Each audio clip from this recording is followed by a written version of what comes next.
When you think your story is the same as everybody else's, it can be hard to tell it. What's up, Active Lifers? Welcome back to the Active Life Podcast. I'm Dr. Sean Pastuch. I'm your host. Today, I'm joined in studio by one of our one-on-one clients from the RX division at Active Life, Kathy Tilden.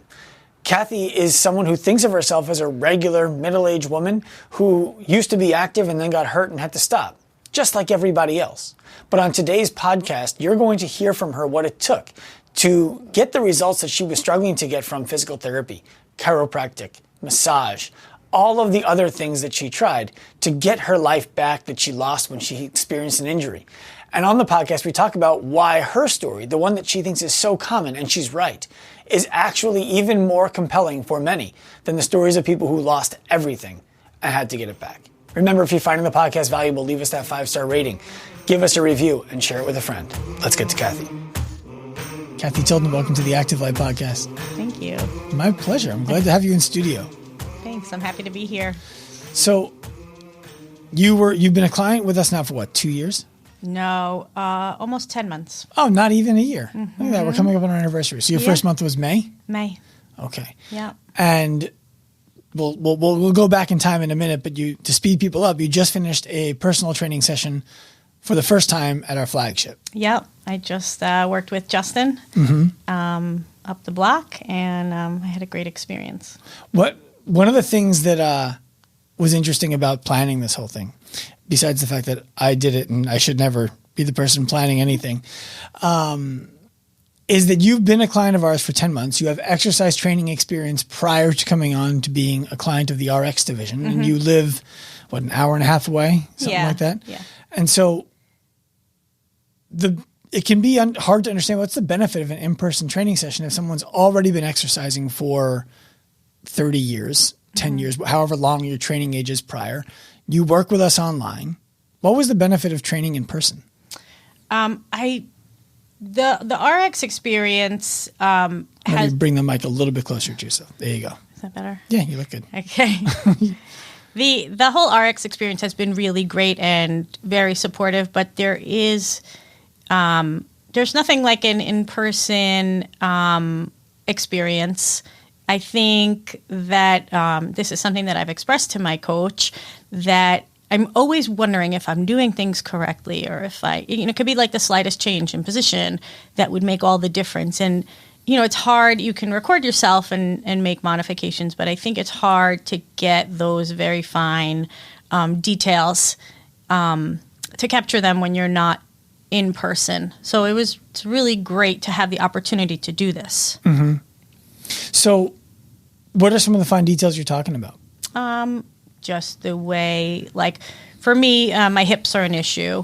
And when I am not, in the movements we were just doing, they're different than what I do at home, but the way my body moves is probably similar to the way it does at home. And I was able to get corrected because the coach was able to see it in real time and was able to bring it to my attention, something that I didn't realize I was doing as much as I was. Yeah, what's interesting about in-person, at least from my experience, is that we're able to program certain things for you online that would be different if we had you in person, right? There's a risk factor involved in everything that we do and don't do. So, for example, if your program design was go walking, no problem. You can go walking as much as you want to go walking. We don't really have to worry about your technique and overloading and too much intensity. But when it comes to things like using a landmine for the first time, or if we were to load something like a complex gymnastics movement, which we would only do for somebody who has complex gymnastics experience and desire. Right. There's certain stuff that is kind of outside the realm of what is appropriate to program for someone because the skill acquisition is too high. Mm-hmm. And that's the benefit, to me at least, of working with somebody in person. It speeds the rate that you can get the results you're looking for. Absolutely. So let's go back in time. Tell us a little bit about your exercise history. You're a mother of two, first of all, yes. Mm-hmm. Teacher? I'm a speech pathologist. So a kind of teacher, not the kind I thought. In a school, yeah. Yeah. Perfect. So I'm going to make sure I enunciate well on this podcast. I'll correct you. Is that for children or for adults? Or children. I've worked with all populations. Okay, so most of your job sitting down? No, I'm moving around. Interesting. Why? Yeah. I'm asking why, because what I'm picturing is you're sitting across from somebody, they say something, you correct the way that they do it, and teach me. I work in New York City in District 75, which is all citywide special ed programs. Okay. And the children that I work with are currently, they're middle school and high school. They're severely emotionally disturbed. So we are constantly moving around and doing things. The days look different all the time. I've worked with children with autism. We're constantly moving around. So that idea of speech therapy and articulation does exist, but we're more language-based and more, experience-based. And, we teach social skills. And, I move throughout the school building throughout the day. That's interesting.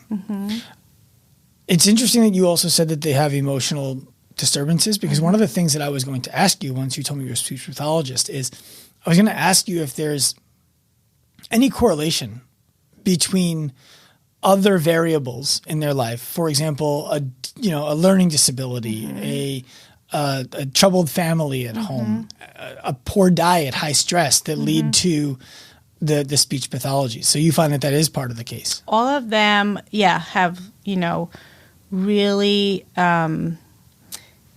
a long history of things that they've all gone through that are and they all have language deficits that are compounded by those things, their experiences or lack of experience or traumatic experiences or things like that. They result in deficit areas, primarily in language. They didn't get the literacy skills that I know you have little ones at home. Like I'm sure like reading is huge. Like a lot of kids don't get that. Nursery rhymes and things like that. They never got that.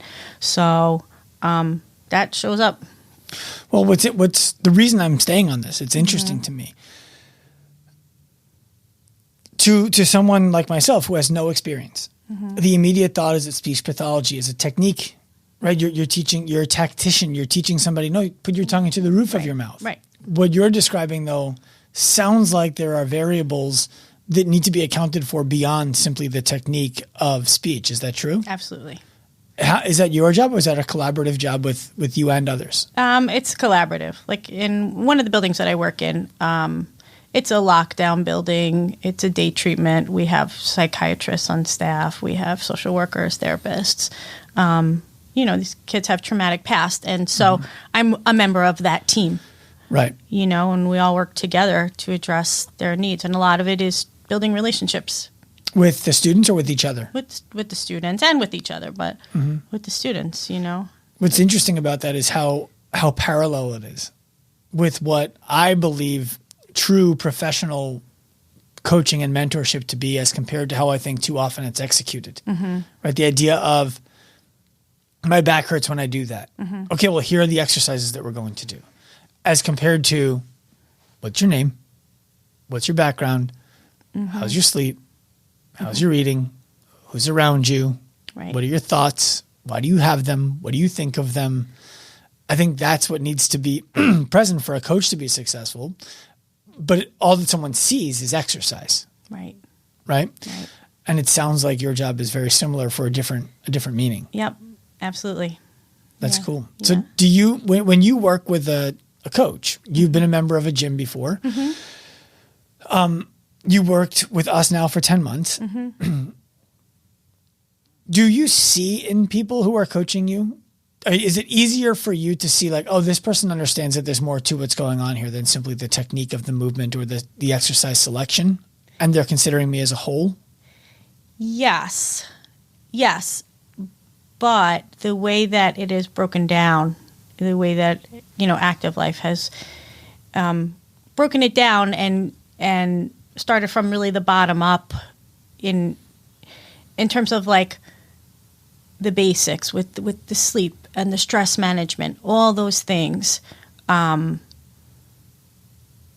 coach would always tell me at the gym, we got to work on this. Well, now I'm learning how to work on this, I'm really learning like the fine details that are going to help me to be successful, and to have the right mindset.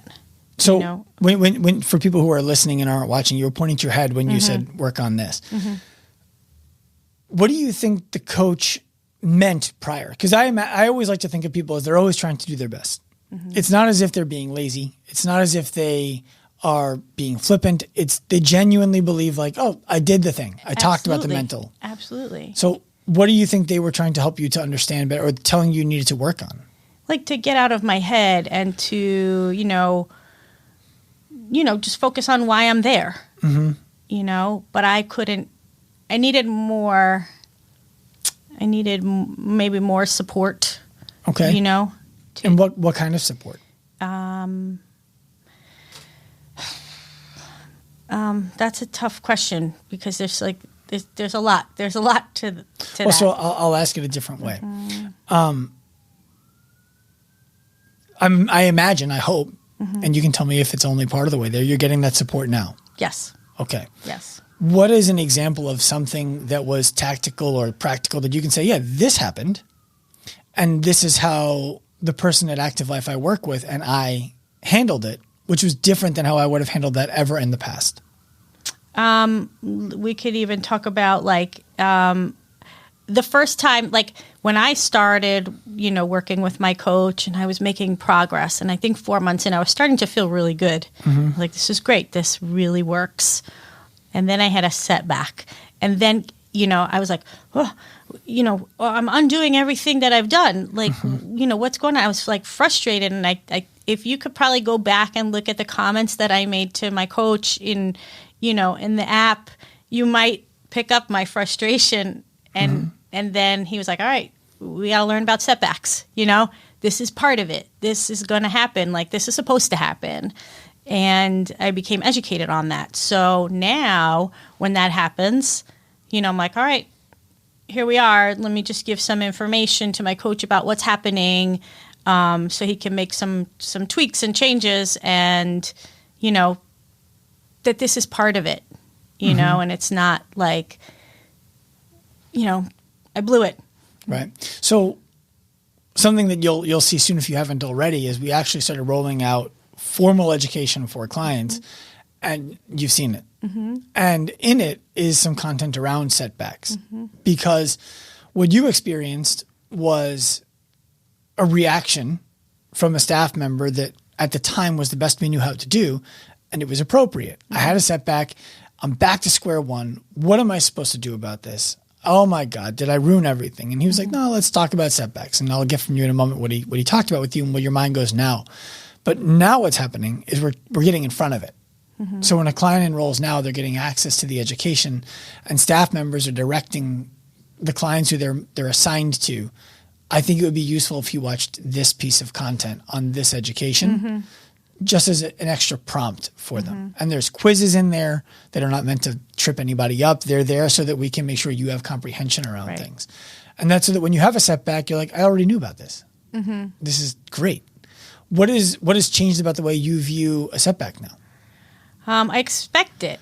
I know that it's kind of supposed to happen, right? I expect that it happens, and when it does, I just communicate with my coach, like, what I'm feeling and, how we should go about it. And I also know how far now to push myself when I'm feeling something. Like, we've done we've had a lot of conversations about pain and what is acceptable in terms of pain. I think just a couple of weeks ago something happened, and I was like, oh, this really hurt when I did this. And then he just texted me and he was like, well, how did it feel after? I was like, it didn't hurt, when I was resting, so I knew it was okay to do it. And he's like, well, there you go. Yeah. That's empowerment, right? Yeah. It's he's like, look at you. Well, but what's cool about that to me is it's a language change for you. It's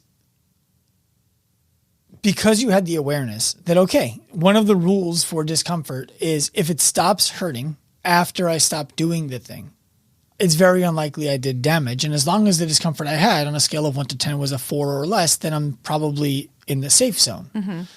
And you expressed that to him without him having to prompt you and explain it again. You understood it. Right. How does that add confidence to the way that you train or to the way you live in general? Gives me a greater sense of control. Like, I understand how this process, I have a better understanding of how this process works. Like, I feel like I have a better understanding. Like, when I was in so much pain, I was just like, I don't know what's happening, and I don't know how I'm going to feel tomorrow, you know, and I don't know what else I'm going to be limited from doing, you know. So now I have a greater sense of control, and I'm not going to totally freak out if something starts to hurt, you know. Will you take people back to where you were before you were even hurting? And then we'll move into when you started hurting, and then we'll start talking about the beginning of working with this. I want people to get to know the lifestyle that Kathy Tilden was living when you were completely unaware that this was even in your future. Right. So 10 years ago, I don't have a history. Prior to 10 years ago, my fitness experience was very limited. And I had just moved to my town, and I saw signs for a local 5K. And I had my second child. My daughter was a baby in the stroller, and I saw signs up. The town is having their first 5K, and I was like, I'm going to do this. And I started to just run and walk with these kids in this stroller, and I ran a 5K, and it was great. And after the 5K, everyone went to one of the local bars, was hosting like a, you know, post-race party, and I met a group of women. And they were like, oh, are you a runner? And I was like, no, I just don't want to be. I just did this thing, you know?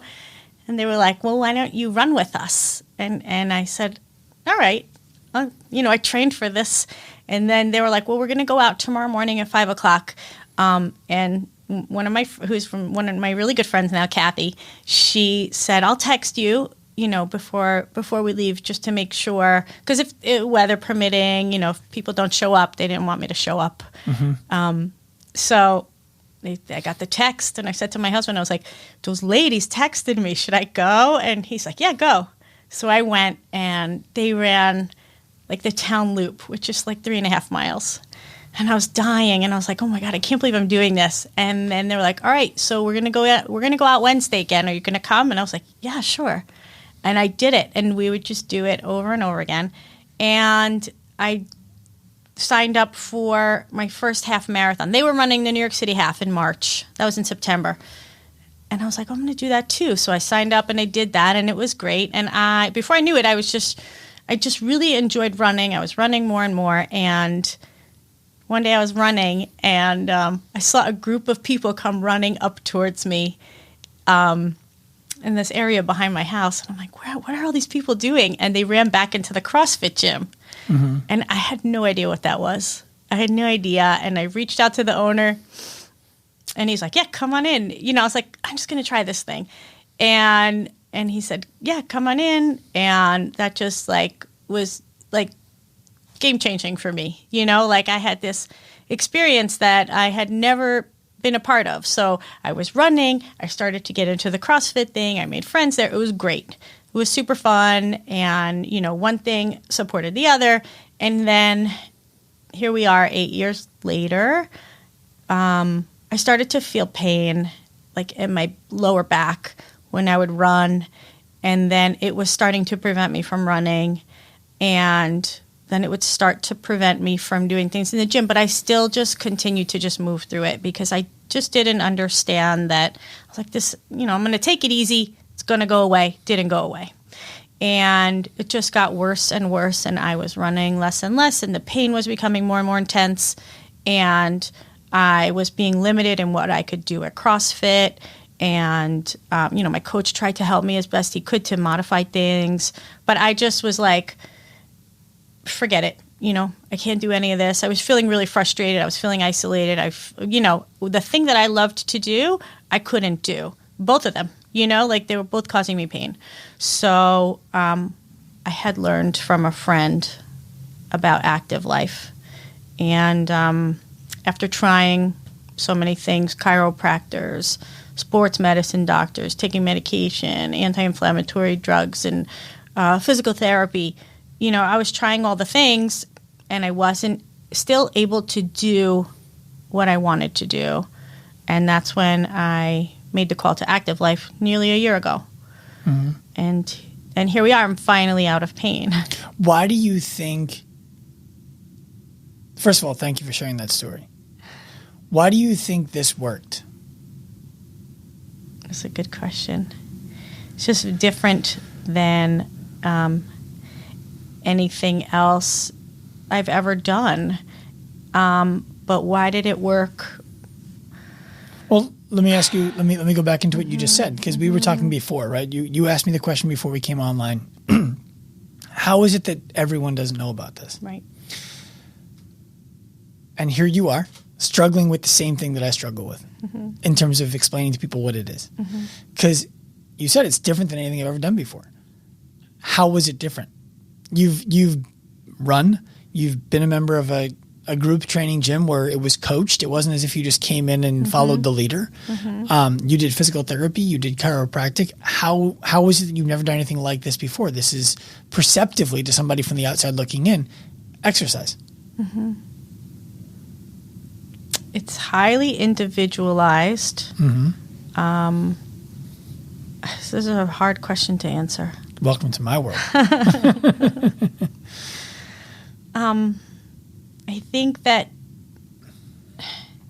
the focus, the focus from the beginning was, what is it that you want to be able to do? So you're highly motivated, right? I told my coach, what I really wanted to do was be able to run. That's just like such a stress relief for me, and it's time I get to spend, on myself. And he said, okay, well, that's going to be our goal. So maybe just, using that as a starting point, like what's important to you. Because I've been thinking a lot about, I read all the posts that, Active Life, shares such great information, and it makes you think, like, why do we do the things we do? Why? Why are we doing these things, right? I want to be able to be a role model for my kids. I want to be able to work out with them. I want to, share these things with them and show them a healthy lifestyle. But maybe what I thought was healthy is not what I think is healthy anymore. Or not that it's unhealthy, it's just not what's healthy for me right now. What was that? Just pushing myself really hard to be fit, or to be, because I was never like into fitness, like I said before. This is something that came to me after I had children. You and my wife could have had quite the conversation today. Really? You could have, yeah. I mean, when I first met her, I picked her up from jogging class at University of Maryland. And she knew I was very into exercise. I had been training people already in college. And she gets into the car. I was like, a running class? And she goes, oh, don't fool yourself. I needed the credits. And I said, okay. I said, where was the rest of the class? I didn't even notice that there was a class. She's like, that's because they finished 7 minutes ago. So, okay, fair. So, and now she's very much, you saw her, she was at the gym today. She showed up to do her program. Yep. She has an Active Life staff member working with her.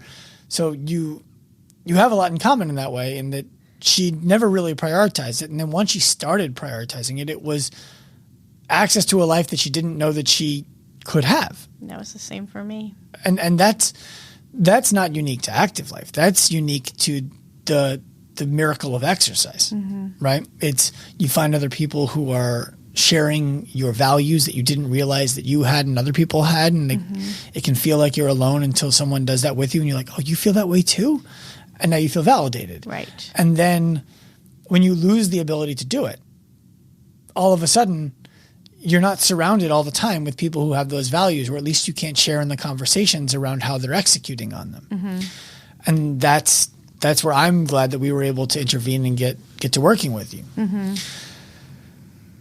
In an effort to better describe what it is that we do, I'm curious to your opinion. I told you I would ask you this on air. I thought about asking you beforehand, but I really just want to get your opinion publicly.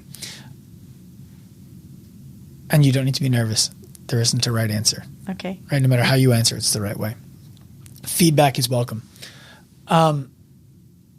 We used to say that we bridge the gap between fitness and healthcare. And to us, what that meant was Your doctor doesn't have solutions for you. The medical industry is overwhelmed. They're lacking the bandwidth, and they can't make your focus their focus because 85% of people who walk in there do not have Kathy Tilden's values. Right. They say, get me out of pain. And the doctor says, I can do that. Here's a pill. Here's a surgery. Here's some rest. Change your hobbies. And I was that person too.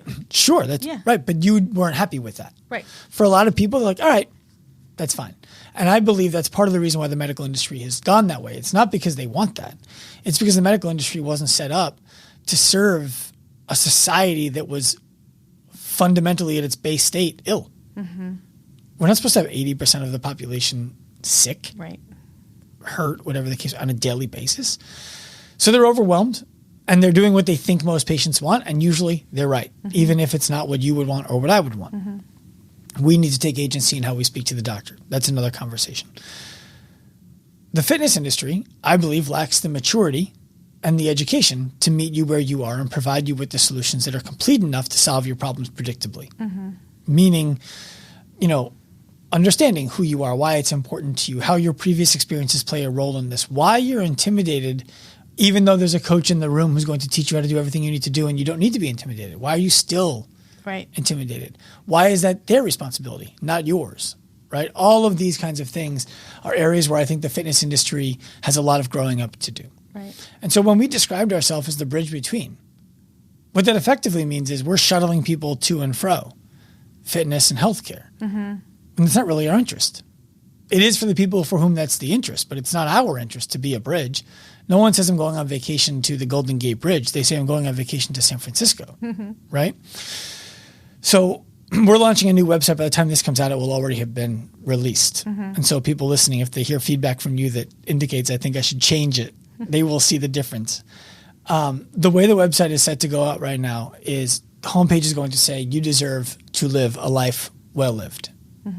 And then underneath it, it's going to say empowered thought, physical freedom, emotional well-being. And those are the three things that we aim to give people at Active Life, whether you're a professional development client or an RX client like yourself.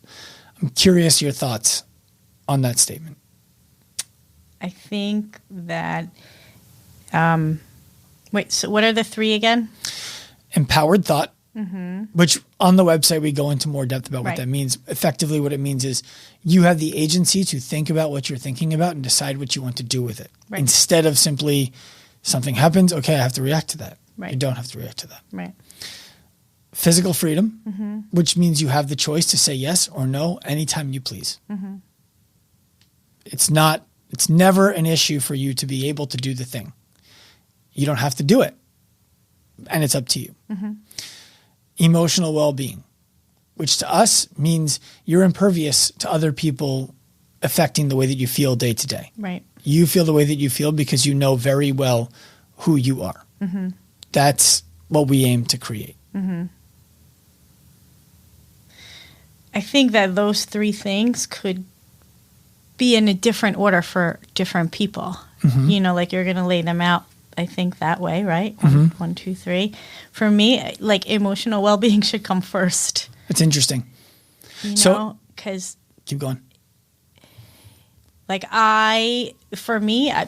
since I've been an RX client, like I've learned so much about managing my stress. Like I am just so much more of an even-keeled person. I've had since I've met my coach, a lot of stressful things in my life that he has helped me navigate. And I've just learned so much. And it's funny, I was on the phone with Dr. Ryan yesterday, and we were talking about this experience, and he was like, just be yourself and just, because I always get nervous.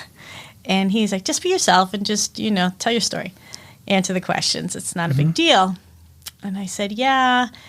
I said, it's funny because I was interviewed and I don't think my story is that compelling, but it's probably one that a lot of people can relate to. But my story now is different than my story was in October when I met with Sean, when he came out to film with you. Yeah. And I think when I first signed on, I don't know if I heard what I wanted to hear. I wanted to hear that we're going to get you out of pain. We're going to get you moving. We're going to get you doing those things. I was like, great, sign me up right now. Like, let's get started. I didn't know, and I don't know if it was presented to me this way. I can't recall. Maybe it was. But all the other things, the mindfulness and the emotional piece and the stress, the sleep, all of those things that need to happen before you get well, you'll never get well without those things. Like, maybe I didn't hear it. Maybe it wasn't presented to me. I don't know, but I didn't even consider them. I was like, I just need to do these exercises so that I could get better and then be on my way. But that's not the truth of my experience right now. Right. What is? The foundational things, like, if you're not sleeping well, how are you going to function? How are you going to function in your day-to-day activities that you need to do? And then how are you going to be able to do the things that you want to do on top of that, like exercise? That's a need and a thing that, we choose to do. We don't have a choice. We have to go to work, Yeah. Maybe at the end of the day, we're too tired to work out. Well, if you got to bed earlier, you'd be able to do all those things and feel good about it. Like, that's not something I considered. I thought if I was doing more, that was better. Like, just burning myself out, I've learned to assign tasks to things in my family. My kids are getting bigger. Yeah, they can put their own laundry away. They could do things like I've learned to let go of trying to control all those things because it's better for me. Sometimes it's easier for me to just do the thing, but it adds to my stress, So I've learned that, like, nope, I have to take this off my plate. I have to delegate it. And are you suggesting that Ryan from our team helped you with that? Yes. Please tell me more. Obviously, that's what we want, right? It's baked into the cake of what we do. But there's nothing better for me than hearing stories about how it's happening. Yeah. No, it's definitely happening. And he and I have talked a lot recently about, like, he's like, I see a lot of changes in you. I'm like, I do too, even primarily like how I manage stress. The things that I was doing to manage my stress versus what the things that I do now, it's completely different. What's an example of that? One of the things that we were working on, he's like, you have a great start to your day. Get up early. I get up before everybody's up and I do my workout. He's like, how do you end your day? I'm like, usually cleaning up, packing lunches until 10:30, wrapping up the usual stuff that goes on at home after everyone's shutting it down. He's like, no, you got to have a better closer to your day. Like a 10-minute walk, unplugged, no phone, just go. Like things like that. And it really is, it's a small thing. And I didn't buy it at first, but it's a game changer. What do you mean you didn't buy it at first? I was like, I don't need to do that. Walk. I don't need to do that. Like I was like, oh, this, even like breathing was programmed in for me at first. I was like, I'm not going to do this. Stupid breathing. I don't do that. But I do that. How did he get you to do it? I went through a really stressful thing when I first started working with Ryan. And I was like, and my husband was like, just do this, because I was like, this stupid breathing thing. He's like, you got to do this. This is going to help you. And then I just shut the door and I did it. And I was like, wow. Like, it was like 5 or 6 minutes. I was like, I can't do this for 5 or 6 minutes. And I was like, I looked at my watch and I was like, oh, I was like 2 minutes past what I was supposed to be doing. I just kept doing it. And that's when I had emailed him and I was like, can you give me that every day, please, right now? It's amazing how that works.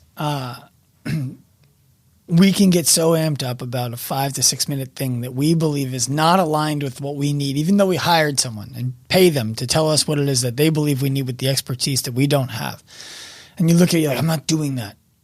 I don't have a mental problem. This is not this is not a mental issue. Just fix my back. Right. He's like, it's not your back. It's you. It's everything. I had a similar experience. It had nothing to do with breath work. My father is 69 years old. Mm-hmm. They go to Florida for the winters, and we have a great relationship. I have a great relationship with my mother too. I'm sure she listens to this. He doesn't listen to this. She's going to be like, "Where's my lunch?" So, Mom, we can talk about it. He asked me. He's like, "I want to spend more time with you." Right. And I'm like, when am I going to spend more time with you? Right. He's like, let's go to lunch every week. I said, you got to. I was like, Dad, like when you worked, you had 2.5 hours off for lunch, and you built that in so you could go network and do your paperwork. I don't have that. I don't oftentimes I don't eat lunch. I just go through the day. When am I going to squeeze in an hour and a half for lunch with you? He's like, Mondays. I said, So talk to my mentor. And have you ever heard the story of a woman who described Warren Buffett as a baboon eating a banana? No. So he invested in this woman's company, and the reason I'm sharing it with you is someone asked her, like, what's it like to have Warren as an investor? And she's like, it's honestly like having a baboon eating a banana, and he's my baboon. And they said, what do you mean? She said, well, if you had a problem and you had no one to talk to about it, but someone dropped a banana and a baboon in a room with you, and the baboon just sat there eating the banana, looking at you, and you shared the story with the baboon, by the time you were done, you'd have a pretty good idea of what to do with your problem. The baboon wouldn't have to tell you anything. Right. Warren Buffett's kind of my baboon. So this day, my mentor functioned a lot as my baboon. And I was like, how am I going to fit it in? And I'm working through my problem. And what I came to realize was, if this company goes out because I took a 1-hour lunch break on a Monday with my dad, then we certainly are not the company I think we are. Right. And when the day comes, it will for everybody, that I can't have lunch with my dad. If I look back and I'm like, why didn't you just take the fucking lunch once a week for an hour on a Monday? I would regret it and I'd kick myself. Right. So I cleared the hour.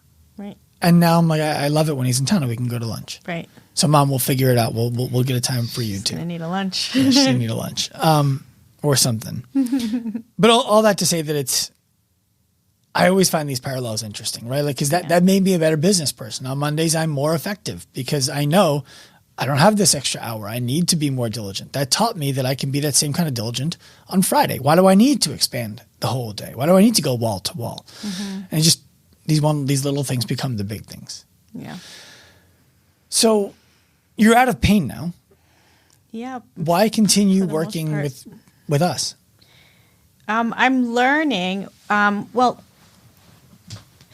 it's funny because when I first started, I thought this would be a 3 to 6 month thing, and I would jump back into the gym. And the path of that has been different. Like we talked about before, there have been some setbacks, and I've learned how to navigate and manage them. But there's a few reasons why this model works for me right now. In my life, I have a very busy. I work, I commute, I have my kids. They have sports schedules. Like, for me to get to the gym, it's not feasible right now. So this works. So that's one thing. But aside from that, I really enjoy the one-to-one relationship that I've established with my coach. And, we're in constant communication about different things. And I forget where I'm going with this. Oh, the education piece has been so invaluable. And that's something that I also didn't realize would happen when I first signed on. I don't know if it was originally part of the plan. I don't know if it was something that was just not disclosed, or I'm sure it's been a long time in the works because it's really well done and it's very detailed. But this whole education piece is so beneficial. You're talking about the formal education we just rolled out. Yeah. It's interesting to hear you say that. I love to hear you say that. Why is that? it's going to help me like forever. This issue that I have, this pain that I have is going to come back, and it's not gone forever. There are things that are going to aggravate it that I'll do because I'm going to continue to live my life. But I'm going to have a better understanding. It's not just going to be, like I said before, like, oh, everything I've done is just, I've wasted it all. Like here we are at square one. We're never going to be at square one. I'm never going to be in that position again. It's never going to get to that point because of what I have learned about my pain, about how to navigate pain, about how to, change your mindset when you are in pain, about like grinding every single day. Like working out 7 days a week is not the best thing, right? But for a while I thought that's what was healthy, so like all these things that I'm learning that are going to keep me out of pain for longer or make it more manageable, they're all coming from the education, Well, the idea is the education makes you sustainable. It makes you independent to the point that you can turn around and say, I don't need this anymore. And then decide that you still want it and stick around as long as you want. We love having you. But it's a decision about wanting to be here, not feeling as though you're now dependent on this for your physical freedom outside of this. Right. That you have complete agency over your life, that you've gotten through the work that you've done with our guidance. And at that point, if you're sticking around, I feel like we've done something profound.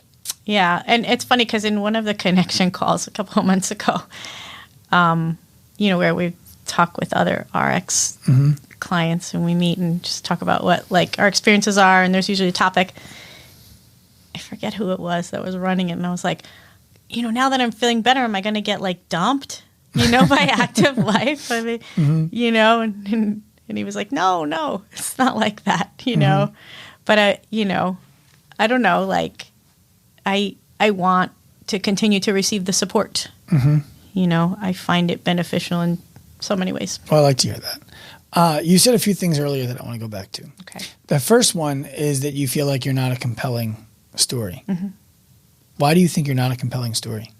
I'm your average mom that has a job, that has kids, and, that tries to work out when I can. I think that my injury is common, It's very common. I've just chosen to do something about it because I'm not okay with being in pain. I think that's what makes it so compelling. I'll tell you why. Have you watched by chance the Mike Geller story? Yes, that's compelling. Right. I knew that's where you thought compelling lived. So for people who haven't watched this, Mike Geller, you can go on our YouTube channel, look up the testimonial videos. There's a story about a gentleman named Mike Geller who got into a motorcycle accident and was told he was going to be paralyzed from the waist down. He got released from physical therapy, and he said, how could I possibly be released? I can't stand up if I fall down. What do I do if I fall? They said, crawl to a piece of furniture and pull yourself up. And he said, what if I fall in a field? He said, I don't know what to tell you. Like, you're done. Right. And he worked with a team member here at Active Life and he's now back to being a volunteer firefighter. He can now sprint, he can run, all of the things simply because somebody refused to give up on him. Right. I understand why you believe that's compelling. That certainly is compelling. Yeah. But what can happen if that's what people believe is the only thing, like that's what's most important, is exactly what we've seen happen. And that is that people with your story get lost in the gap. I'm not that severe. What am I complaining about? Why am I making such a big deal out of my problem? I have a great life other than this back pain. I should be grateful for everything that I have. I can find other ways to exercise. I like my job, love my kids. I have a good marriage. Like, why am I worried about my back pain? Like, just get over it, Kathy. And that's how millions of people feel. And the fact that there wasn't a reliable solution for that audience, I think, was a travesty. And that's why we stepped in to do what we do. It's why we take so much pride in the work that we do. frankly, we could not have helped Mike Geller online. Right. He was fortunate to be local, and we have a staff member local who he has a relationship with who helped him. Right. Your life is no less valuable than his, right? And the worst thing that's ever happened to you is the worst thing that's ever happened to you. And if the worst thing that's ever happened to you is the loss of your social identity, the loss of your physical outlet, the loss of your emotional well-being, well, then that's the worst thing that's ever happened to you. It just so happens that for Mike, it was losing the ability to use his legs. Right. Right.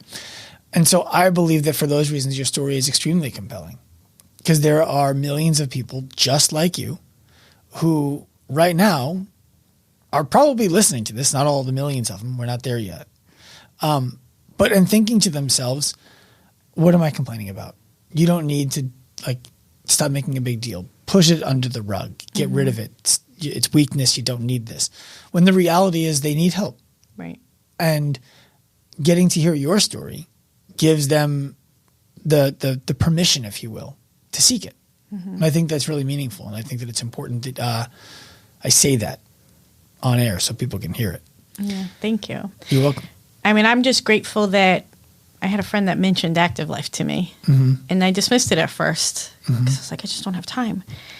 And then, I tried other things that didn't work, and I was like, okay, let me check that out.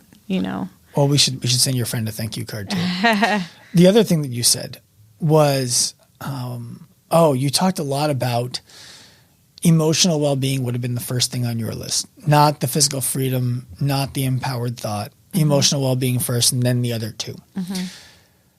But that you didn't see that in the promise. It wasn't something that we told you was going to be a part of your support. It wasn't, the education wasn't a part of your support. Everything that you got was, we're going to help you get out of that pain and get back to your active life. At least that's what I heard, because that's what I wanted to hear. Yes. And so there's two things I want to bring up. One is 90% of what we talk about is what you want to hear. I would love to spend the opposite math. I'd love to spend 10% of time talking about exercise and 90% of time talking about the emotional load, the empowered thought, the well-being, that's what I would love to spend all of my time talking about. And I want your opinion on this. I recently spoke to a business person on the podcast who I respect very much. And what his crux of his conversation was, the person who needs to lose and wants to lose 100 pounds needs to love themselves before they will be able to lose 100 pounds. Right. And they need to love themselves enough that they believe they are worthy of the body that they are in when they've lost 100 pounds, or it's all going to come back. Right. There's no hack. There's no trick. There's no diet. It's self-love. He's like, but if we put out ads and marketing about self-love, nobody signs up. I'm curious your thoughts on that, right? Because it's I really, really want to lead with what we really do, but it's hard to do that for the sake of client enrollment. We're a business. We have to stay open. Right. And I might not have as willingly signed on if that was, because I didn't know that was something that I needed. Right. I might not have, like I did with the breathing, I don't need to do that. I would have said, I don't need that. I need you to fix my back. Right. Right. So I agree with you in that, and if that was done strategically, then it was well done, and then, these other things were exposed, like, the emotional piece and that very important sleep and stress management piece, Every time we interview a client, and I try to do it every 2 to 3 months, every time we interview a client, they spend 90% of the time talking about the things that we don't talk about very much. Because that's where we believe most of the value really is. But if we lead with that stuff, they're not going to come take it because it's not what they understand they need yet. Right. Right. When we look at on the professional development side, if we led with, hey, we're going to teach you to connect with people in a way that you never thought possible, feel empathy in a way that you didn't know was even a thing, be so fulfilled in your work that you gush about it. And by the way, you're going to make a really nice living doing that. People would be like, I don't know. Yeah. I don't know. I'm not a shrink. I'm not a psychologist. No. This is human to human communication. You're not diagnosing a mental health issue and solving it. No. You're just meeting people where they are, which most people don't do. Right. Nobody would sign up. We have to talk about make $100,000 a year doing work that you love to do. Experience financial freedom in a job you love and time you love. As a consumer, can you imagine a different way? Because I would love to find a different way. I think it's one of the things that's actually held us back as a company is I refuse to go all the way in on the language that our client is already speaking about themselves because I just find it such a put off. Do you follow me? Yes. I don't want to, if we just ran all of our professional development with the average statistics of financials of our clients and the amount of time that they're working. Right. Everybody is signing up. Everybody. Okay. If I led with, for our clients, like you will get out of pain in 4 to 6 months doing exercises that are in line with what you're already doing in a way that you're going to enjoy. Everybody who's in pain would come and sign up. I just don't want to make our promises that small. Right. But for me, I didn't know that this was something that I needed. And the way that it happened, like I had established a relationship with my coach, which is not easy to do remotely. No. It's not. Like you literally communicate every day. And, I'm a communication specialist. Like somewhere around 92% of communication is nonverbal. Like us sitting in this room, we could communicate without a word. Without a word, right? You lose that on texting, or you lose that on emails. Oftentimes, while you get like the heart of your message across, you can even lose it on calls. Yeah, and at first when I would have the periodic calls with my coach every couple of weeks. At first, at one time I was like, well, I'll be in the car. Do you want to talk in the car? He's like, no, I want to, I want to do a Zoom or whatever platform, face to face. And now I understand why, I get it, there's value to that. Like that helps to fill that gap in a little bit more. But I think that it took us a while, for me at least, to really like connect and just like I consider my coach a friend. I don't know if he considers me a friend. I'm sure he does. But it took a while to get to that point, just because we're not in the same physical space, and you communicate daily. So I forget where I was going with this. We were talking about how difficult it is to build relationships and trust remotely because you were talking about the communication. Right. It's daily. So it is difficult to establish. So I know where I was going with this. So to touch on something that is more personal, like your emotional well-being or things that are stressful to you, like you have to spend maybe a little more time establishing a relationship. Like I just worked up the block with Justin for an hour, and like we were like, we had great conversation, but that's because we were like face to face for an hour. Like it takes a longer time to establish that when you're doing something remotely. But we were able to build that, and you allow yourself to become a little more vulnerable and share things, once you establish a bit more of a solid relationship. It just takes longer. Well, I think to speak to what you're describing there, what you're saying is it's not that it's hard to say, yeah, that felt good. No, that was no good. Done. Easy workout today. Great weight. Perfect. Like that's easy. What's hard is I'm stressed out because XYZ happened. Okay. And I don't really want to talk about it because I don't want someone to try to fix it.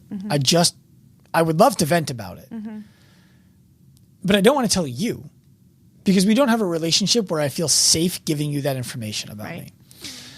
And then you mentioned that it took you a while to feel comfortable being vulnerable with Ryan. And vulnerability is exposing an opportunity that someone else could use to exploit you, to make you feel bad. That's why it's vulnerable, right? That's the message of it.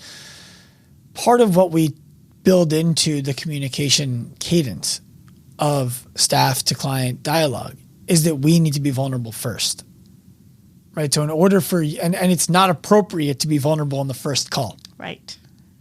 So maybe during the enrollment period, the person you're talking to, because you've spoken to them maybe once or twice, they can be vulnerable with you. But if you start working with a coach and the first thing they say is, I deal with a lot of these stresses in my life too. You're like, it's weird. Yeah. No, thanks, man. Right. I kind of want to see you as this perfect person on a hill for a little bit until I can see you as less than that, which is actually more than that. And so I appreciate that you used the language that you did and that you were able to finally get there, because it's something that the number of times that we have gotten on calls, that we have tried processes, that we've tried orders, right? Like of this, these are the touch points. We need to do this. People don't know us well enough. We're not all of that. And they know us too well. That was too fast. The back and the forth, that's the stuff people don't see. Our iteration on how to communicate with people. And so I appreciate that you, A, got what you were looking for, and B, were able to express it on here. Yeah. So you're able to run again. You're able to lift weights again. Yep. Right? What else do you want to be able to do? One of the things we talk about is people often believe I'm signing up because I want to climb a mountain, and not a real one, a proverbial one. And then we hold their hand or we guide them up that mountain. We're the Sherpa. And then we get to the top of the mountain, and it's the first time that the person who said, I want to climb that mountain, ever has the opportunity to stand up there, look out and be like, oh my God, there are so many mountains. Right. I want to climb that one next. What's your next mountain? Have you thought about that? I don't know. Okay. I don't know. I'm just learning along the way, learning so much, you know. I don't know. I'm learning, like I learn about goals, and like what really are goals, and what are not good goals or bad goals, but like, all right, you set a goal. Okay, so why? What's the point? Not in a bad way, like, what's next? Yeah, I don't know. Is that what you're communicating? Yeah, well, so I'll share for you. I remember as a business person, a lot of my stuff is business related because it's harder for me to figure out how to set goals for a family, right? Like I have, the first one I ever set was, what is a successful day? A successful day is I'm home at 5:30. Right. My phone is in a drawer and our family's on a walk on the boardwalk. Right. Well, then what needs to be true so that can occur? Right. That was the first time I set like a family goal. Right. And after that, it's, I want to be able to go on a date with my wife every week without the kids. Well, I need to be able to afford a babysitter for that. Like it's, you now can build in the life that you can reconstruct it. I remember in business for the longest time, it was, I want to have an $83,000 month, because an $83,000 month means that's what it takes to do $1 million in a year. And I remember trying so hard. I'm like, we got to get there. And it wasn't until I stopped trying to get there that we had it. And once we got it, I was like, it's zero different than last month was. Right. And so then it became about creating a safe work environment. It became about helping people in a more deep way. Like, I wouldn't have known any of those things until I got to the top of the mountain that I thought was the mountain. And so I'm curious if you've given any thought to, now that you have a much higher level of physical freedom than you had before you enrolled with us, and given that your training age is only 10 years coming in, it's something, but it's not like as if you've done it for a lifetime. Yep. Are there any things that you can think of that you would like to try? And it might be no, but I'm curious. I don't know. Okay. I don't know the answer to that yet. It's okay. We'll give it some time. The last question I really want to dig into with you is how feeling better has affected your ability to be a mom, to be a wife, to be a worker, right? To be service to your students and to your coworkers. How has that changed? It's everything, it's changed everything. I think that I am a lot more relaxed in how I deal with stress with my kids, or even just navigating schedules, or, crises that arise that they think is just the end of the world. And I'm like, okay, let's take a breath. Let's figure this out. We're going to figure this out. It's okay. It's not the end of the world. I might have panicked in the past, if I didn't have these strategies that to deal with stress, or, is it really that big of a deal? Like, my husband is like one of the calmest people I know. Like he'll fly off the handle if it's, Right. He knows how to get there. Yeah. But like when, in a crisis, like he's a great person to have around, because he'll just be like, here's the plan. Here's what we're going to do, But I feel like I am a lot more like that now. I'm a lot calmer. So I'm a better mother, I'm a better, I don't want to say head of the household, but, all these things that fall on the mother, I'm just like better able to navigate those things. And there's like a joke in my house. They're like, Mom's going to sleep already. I'm like, that's right. I am, I go up and I say goodnight, and I get in the bed, and I get that rest. So I'm ready for the next day, What time is that at now? It's like 9:30 now. So an hour before you were packing lunches last time. That's right. I like that. Good for you. And that's just something I had no idea about. So the real, probably second to last question. Okay. There's someone listening to this right now who has been looking at us for a long time. And they would love to believe that working with us is going to solve the problem that they have. They've already either spoken with someone on our team in the Instagram DM, they've spoken to someone on the phone, they've spoken to someone who knows us, whatever have you. Right. And they haven't started because they're afraid. It's a financial commitment. It's a time commitment. It's an emotional commitment. Because what if I try this and it doesn't work too?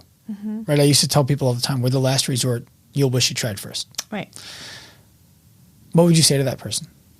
I would tell them to do it. You really just do it. Nike. Just do it. That it's going to be so much more of an experience than you ever expected it to be. And it's hard to explain in words. But it's been a game changer for me. I'd like to hear that. Kathy, thank you so much for coming on the show. Thank you. You did great. Thanks. You will. I hope you enjoyed this episode of the Active Life Podcast. Please remember, give us a hand, rate it, review it wherever you listen to shows. We are on a mission to humanize the healthcare industry by professionalizing the fitness industry to empower the individual to live a life unlimited by the way that their body looks, feels, or performs. If you are inspired by that mission and want to jump on the wagon, find us anywhere. Active Life Professional on Instagram, Active Life RX on Instagram. Come to me personally at Dr. Sean Pastuch. We want to welcome you onto the train. We want you to be a part of the mission. We want to offer you the opportunity to pursue this right alongside us. We're inspired by your effort, and we hope to help you in your journey. Turn pro.